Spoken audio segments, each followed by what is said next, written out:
This video is made possible by Practical Defense Systems, the best online security training at the lowest prices. You can start your security career today online at pdsclasses.com. Check them out.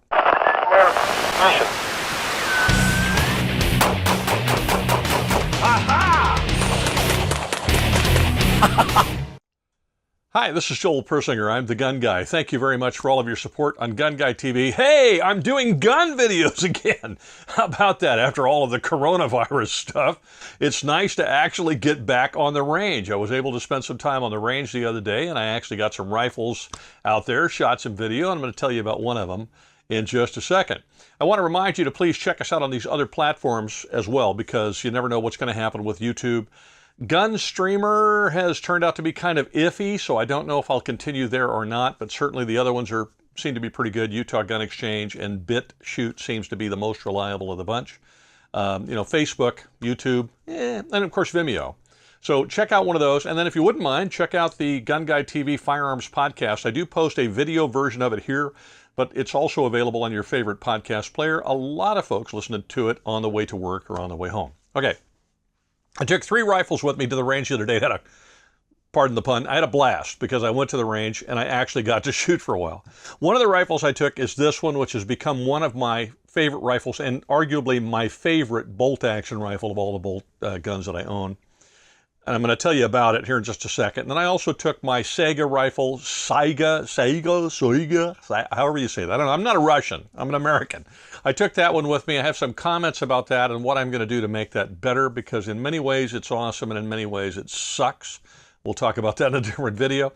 I also took an LAR-8, a Rock River LAR-8 in 308, it's an AR-10 with me, and I was surprised by that rifle, and I'll do a review on that one in the next couple days, and you'll see that as well, and I'll tell you what I think needs to be done with that rifle to make it just a little bit better. But in the meantime, let's talk about the Savage Axis 2. Okay, so here's the down dirty reality about the Savage Axis rifles. I've had friends who have bought them in whatever caliber, and they've been brilliant. And I've had friends who have bought them in whatever caliber, and they have been absolute dogs. And there's just no rhyme or reason as to why. But I think I've figured it out. When I bought this rifle, it came with the little Weaver 3-9 scope, which is okay. It's not great, but what do you expect for the price of the rifle? They kind of throw in a scope, so that's fine. And it also came with a plastic stock. The plastic stock, when I first took it to the range, didn't seem to be much of a problem because I had it sitting on this rest, and I was just, lightly holding the rifle on the rest and just pulling it up against my shoulder. And it seemed to keep a decent grip. The next time I took it to the range, I actually just fired it off a bag, and I had a good solid grip on the front of the rifle with my hand. Now, I'm not monster strong, but I'm reasonably strong. And what I discovered, I think I've mentioned this in a previous video, is when I was gripping it, the stock is so stinking flimsy that when you squeeze it, it actually presses the stock up against the rifle, and you lose your or up against the barrel rather, you lose your free floating barrel, and the rounds go who knows where. So it was minute of volleyball, minute of milk jug, minute of basketball. It was really bad. I could not get it to keep any kind of group consistently anywhere. I checked, it was not loose in the stock, the optic was not loose, the reticle wasn't history, everything was working, but the stock was terrible. All right, enter Boyd's gun stock. Boyd's gun stock makes great stocks. I put this Boyd's gun stock on the rifle, and then I added this little cheeky stick-on pad on the back just to be able to give myself a little higher comb. Got my eye right behind the sight so I wasn't hunting for the eye relief to see if I could see through the scope. That made it a lot better. I wasn't all that thrilled with the optic because it was a cheapy 3-9 optic. It was okay, but it wasn't great. And Sig Sauer offered to send me this BDX scope, which is amazing. And they also sent me their BDX rangefinder, which is also amazing. I have used them both a lot and not produced a review yet, much I'm sure to Sig Sauer's chagrin. And the reason for that is I was just getting ready to go out and shoot it long distance, and COVID-19 happened and I couldn't shoot it anywhere. But I have actually used them both a lot. I was going to go out and shoot them out to 800 yards with this 30-06 and see if I could hit anything, and I'm sure I can. So there'll be a different review on that, on the Sig Sauer with the BDX range finding system. Spoiler alert, They are awesome, and I love them a lot. So I'm very grateful to Sig Sauer for these. This stuff is really terrific stuff. But I'll do a full review on it here pretty soon. I want to take it out to a long-range range. Maybe I'll go to Arizona or something, to a 1,000-yard range. We'll see what we can do with it. Out to 500, 600 yards, 700 yards, maybe 8. All right, but back to this Savage Axis 2 and the whole deal with that. When I got done doing that, I put a good stock on it. Not a decent stock, a great stock. Put a great stock on it, an outstanding optic on it. Now, this thing is awesome. If I take my time, if I just really want to take my time and I'm shooting to make sure I'm really making a precision shot, I can fairly consistently get it down to half MOA, 1/2 inch. If I'm not as particular, it certainly is within 1 inch and often 3/4 of an inch. Now you can see here, I did have one flyer out of a 4-shot group. That was me. That was not the rifle. I knew it when I did it. I pulled the trigger a little bit and just I jerked the trigger a little bit. The 3-shot group that's on there is more characteristic of what I get out of this rifle now. And just so you know what ammo I was using, it was this Cellular and Bellet, and this is 180 grain soft point. So that's what those are. And this rifle loves these. And so I've ordered some more. And now I got to wait. But nevertheless, so we've got some more coming. I got to go do, California and ammo. It's nightmarish, but nevertheless, it is what it is. So I got to pick that up when the time comes. But that stuff is great for this rifle. Okay. So where does that leave us with the Savage Axis 2 if you are thinking about buying it? The brilliant part about the rifle is the action and the trigger. Barrel, action, bolt, and particularly the AccuTrigger are awesome. They're very well made, precision made, and in a good stock, you're going to get great results out of the rifle consistently, no matter which one you buy. That's been my experience. The buddies I have who have purchased them in one caliber or another, for whatever reason, some of them they had a stiffer stock and it worked just fine. Some of them had the flimsy one I had. They had to restock the rifle, and the rifle's in good shape.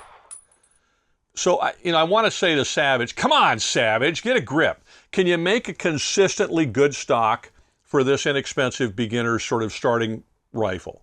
If you're going to make funky stocks where some of them are good and some of them are bad, the consistency on the build is awful, and it's because of the stock being so poor. So let's get a decent stock on it. If I realize it's a beginner's rifle and the cost is kept low for a reason. I get it. I really do. I'm grateful for the AccuTrigger and other things, but the stock sucks.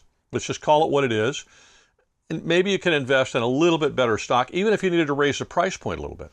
Because by the time you take the action out of the crummy stock, buy a new stock and mount a new stock, get a better optic, which is, you don't have to do, but if you get it, now, essentially what you've done, even when you put the stock on there, is you've increased the cost of the rifle. You might as well have just gone and bought a better rifle to begin with, rather than trying to make a silk purse out of a sow's ear. So that's my issue with the Savage Axis 2. The action, awesome. The trigger is incredible. The stock is just this side of awful. And you got to get a better stock on it. I was very fortunate. I bought the rifle for myself, and then Boyd's Gun Stock sent me the stock to review, didn't want it back. So I didn't have to pay for the stock. And Sig Sauer sent me the optic and the BDX system with the rangefinder. And they're not going to sell used equipment, so they don't want it back. So in my case, I just had to pay for the rifle. I didn't have to pay for anything else other than the rifle. Then I bought the Magpul sling, and I bought the little Cheekies thing for $20 or whatever, and the little cover for the lens cap optic cover. That's it. But if you've got to go out and buy all of that, this rifle becomes, you could just go buy a better rifle, a higher grade rifle to begin with, and you'd be there. So that's my issue with the Savage Axis 2. It really is hit and miss. Literally, because some rifles will hit and some rifles will miss, and you're not going to know what it is when you get it until you get it out to the range. That's the problem.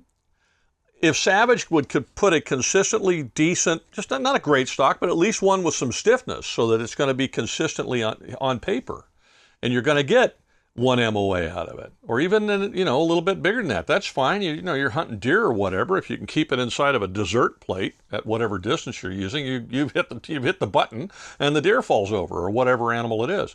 So, you know, it doesn't have to be nail driving accuracy. However, if you want to change the stock out and that kind of stuff, you can almost get the nail driving accuracy. That's how good the action is. So I want to praise Savage on their action and on their trigger. Awesome. On their stock, not so bueno. So there you are. But now, after I've done all of this with this thing, I love this rifle. This is my favorite bolt gun of all the bolt guns I have, and I love to take it to the range. I have not yet been hunting with it, but I'm really looking forward to going. So there's the honest look at the Savage Access 2, at least the one that I have, and sharing with you that I've got hunting buddies that have bought them because they're inexpensive, and some of them worked out brilliantly, and some of them had to go through this rigmarole and nonsense and spend a lot of money on it to make it actually a functional hunting rifle. And it's a crapshoot. You don't know what you're going to get. So I hate to end it on a negative note like that, but I will end it on a positive note in this regard. I have a whole lot of videos to shoot now, and they won't necessarily be interviews. There'll actually be guns in them, which is going to be pretty cool. I'm really looking forward to that after not being able to do them for a while. So stay tuned. Stick with me here on GunGuyTV. You'll see a lot more of it. In the meantime, wherever you go, whatever you do, please be safe.